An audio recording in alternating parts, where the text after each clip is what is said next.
राजा अमेरिकामा सिपेज किन्न गएका थिएनन्। अमेरिकाले नेपाललाई देशै मान्न तयार थिएन।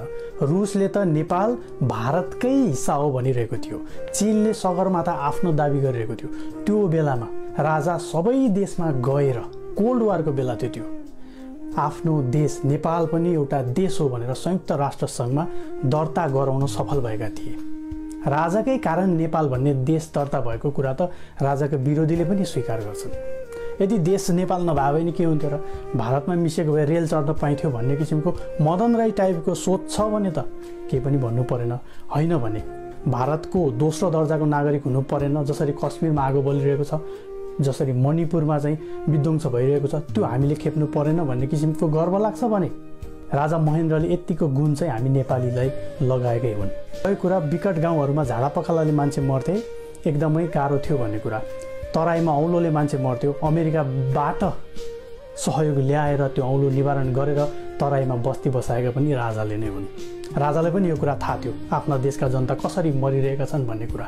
राजा महेन्द्रले चीनसँग बाटो खोल्दाखेरि भारत रिसाएको थियो।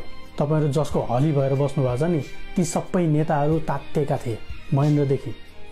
अमेरिकाले स्पष्टीकरण सोधेको थियो माओको देशसँग किन बाटो खोलेको भनेर। त्यतिखेर साम्यवाद मोटर चढेर आउँदैन भनेर राजाले अमेरिकालाई जवाफ दिएका थिए र हट गरेर त्यो बाटो खोलेको थियो। अहिलेको नेताहरूले त्यस्तो गर्न सक्दैन। त्यति जस चाहिँ उनलाई दिनुपर्छ। बाटो खोल्ने सवालमा छ नि, राजाले जति बाटो खोले त्यही बाटोमा अहिले मोटर गुडेको हो कि। अलि ठुलो बनाइ होला ऋण ल्याइलाई, तर सबै पूर्वाधार चाहिँ राजाकै पालामा बनेको हो।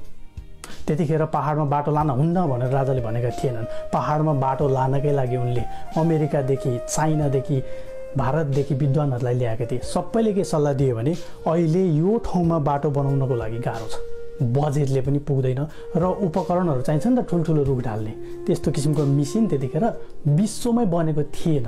अनि नेपालले चाहिँ कहाँ लिएर आएर बनाउने त? त्यसकारण उनीहरूले सल्लाह दिए अहिले सम्म ठाउँमा बनाऊ भनेर। पूर्व पश्चिम राजमार्ग राजाले बनाएको हुन्। त्यो किन बनाए त भन्दाखेरि आफ्नै देशमा जान पनि अर्काको देश भएर जानु पर्थ्यो।